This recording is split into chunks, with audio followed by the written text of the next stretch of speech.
Ladies and gentlemen, we are all watching the battle of baby Falak, struggling for her life. This raises a social conscience for all of us, both media reportage as well as collectively as a society. It is a very serious issue that girl children disappear and our numbers have dropped. Our demographics are showing alarming changes and that we need to take up issues. I believe that baby Falak's mother is equally a victim.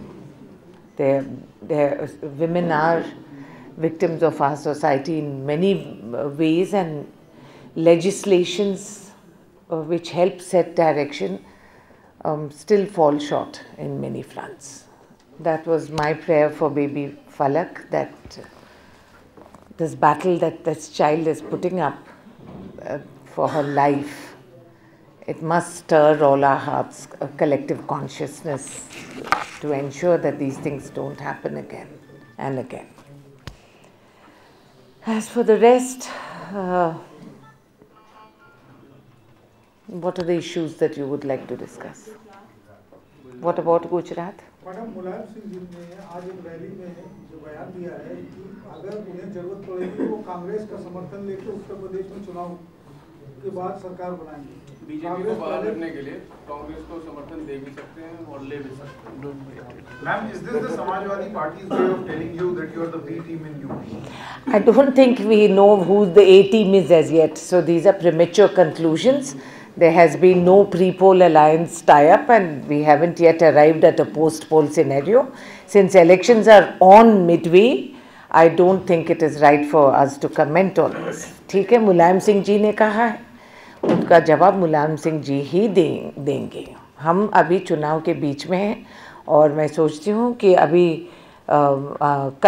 आज we have gone to poll and we still have many phases to finish. So we will wait and watch.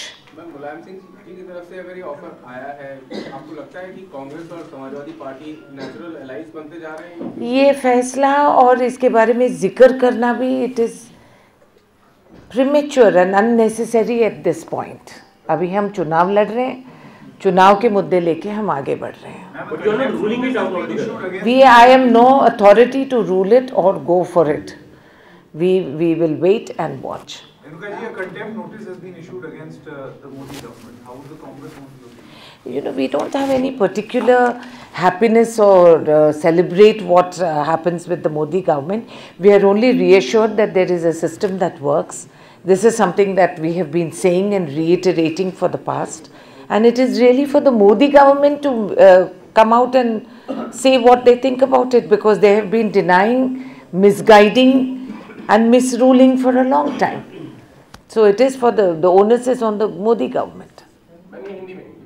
जी, ये मैं ये कहना चाह रही हूँ कि मोदी सरकार की क्या हालत है, ये बेहतर कि मोदी सरकार खुद ही बता दे, क्योंकि इतने दिनों से उन्होंने गलत सलत समझाता गया देश को और बार बार ये कहते गए कि उनकी कोई कसूर नहीं है और वो बेकसूर रहे, और आज रोज़ हमें सबूत मिलती है कि जो उन्होंने कहा ये ठीक बात नहीं है, तो उन्हीं को आके सफाई देने दीजिएगा। मैम, उमा भारती ने कहा है कि प्रियंका गांधी भिखारी की तरफ बच्चों को आगे करके भीख मांग रही है, इस पे पार्टी का शायद वो भगवा कपड़े पहन के भिक्षु बन के उनको भीख मांगने के बारे में ज़्यादा पता है, क्योंकि हमें पता नहीं है। और ना मैं सोचती हूँ ना हमें ये समझाया गया कि जो भगवा पहनते हैं कि ऐसे बातचीत वो कर भी सकते हैं। ये शोभा नहीं देती वो भगवा को जो वो पहनती हैं। तो आत्म परिशीलन करें दोबारा जबान चलाने के पहले। गलत कहा कुछ उन्होंने आपके साथ? जी, गलती की मान ली उमा जी? गरिमा नहीं है, ऐसे बात करने में गरिमा नहीं है।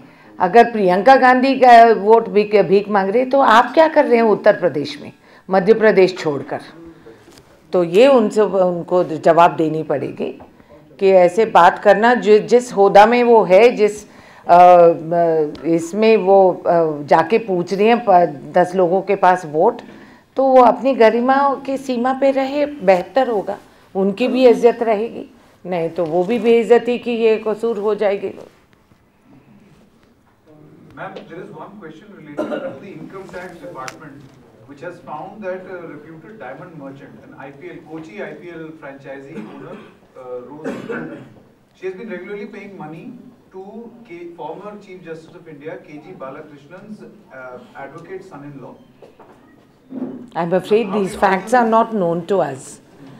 Since we do not know the facts, I can't comment on an issue with. I have not seen any of these reports, and neither do we know what is the factual status of that case.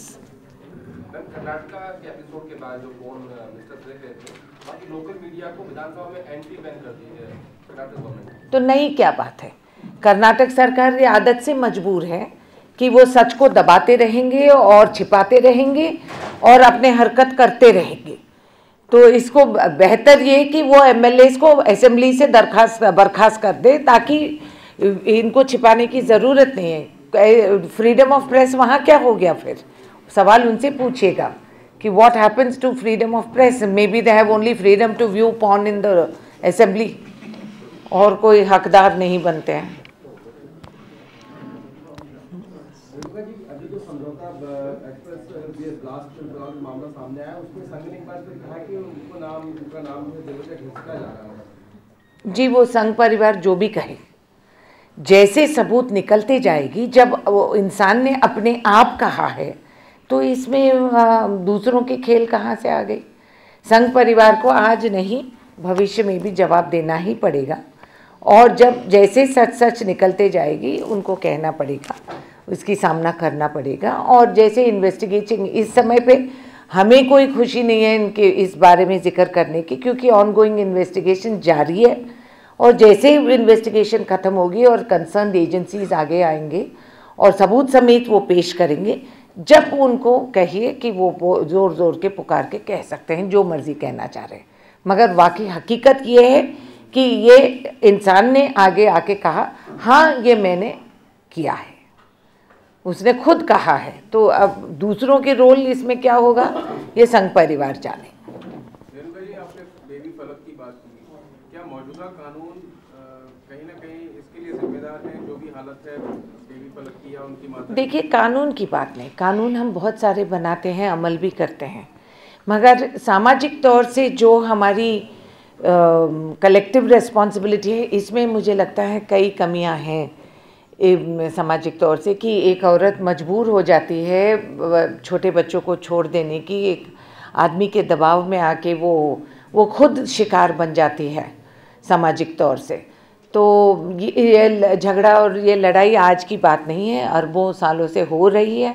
कुछ तरक्की हो चुकी है और बहुत कुछ बाकी भी अभी रह गया है। बहुत कुछ करना बाकी है सरकार को। ये तो हमेशा ही, जहाँ तक महिलाओं की समस्या लेकर अगर आप देखेंगे तो हम जितने भी कानून बनाएंगे वो कम ही महसूस होते हैं। मुझे लगता है कि और आगे बढ़कर और कड़क कानून हम बनाएं और उसको लागू करने में हम ये इनिशिएटिव दिखाएं, ताकि तुरंत इस पे रेस्पॉन्स सिस्टम हो, ताकि इंसाफ इनको जल्द से जल्द मिले। कि क्या करेगी उसकी माँ जो खुद बिक गई थी? तो वो आदमी कहाँ है जिसने उनको बेच दिया था? तो उस पे हम कौन सी कड़ी कानून लागू कर सकते हैं ताकि किसी की हिम्मत ना हो कि किसी महिला को ऐसे बाजार में नीलाम करे। महाराष्ट्र से आ रहा है सवाल, इसलिए कि वहाँ पे बाल ठाकरे और राज ठाकरे एक बार फिर शिवना और मनसेना जो है एक बार फिर करीब आ रहे हैं, और लग रहा है कि जो चुनाव होने वाला है साथ मिलकर लड़ रहे हैं। तो खाली ये इसके पहले तो चलता रहा दोनों के बीच में, खाली ढोंग है विवाद का क्या? ये सवाल आपको उन्हीं से पूछना चाहिए। और महाराष्ट्र के लोग अच्छी तरह देख रहे हैं कि नकाब के पीछे असली शक्ल, इनका असली चेहरा बाहर निकलते जा रही है और पुरानी पहचाना हुआ चेहरा है। तो लोग उसी हिसाब से वोट देंगे, चाहे ये गले मिले या गाली दें एक दूसरे को। यूपी में मायावती को आप लोग प्रेफर करेंगे दोस्त के रूप में कि मुलायम सिंह? आपकी सलाह लेके ही हम कदम आगे बढ़ाएंगे। Thank you. The CBI is expected to launch an inquiry into how a bailout package was given to MRNGL in the CWC scam. How does the Congress party look at this? Do you think that this could perhaps lead to some sort of embarrassment for the Delhi government, for the Lieutenant Governor, for all these institutions? These are premature assumptions for us. Why should we even cross that bridge till we come to it? Unless there is something concrete. There's been so much speculation and second guessing that I don't want to contribute to it. And once we are faced with the facts and the reality, it is not about embarrassment, it is about redressal of justice, and we ensure that the law applies to everyone. It's not like we tell people go and do this. But if we find something wrong, we will adhere to it. Right? Thank you very much.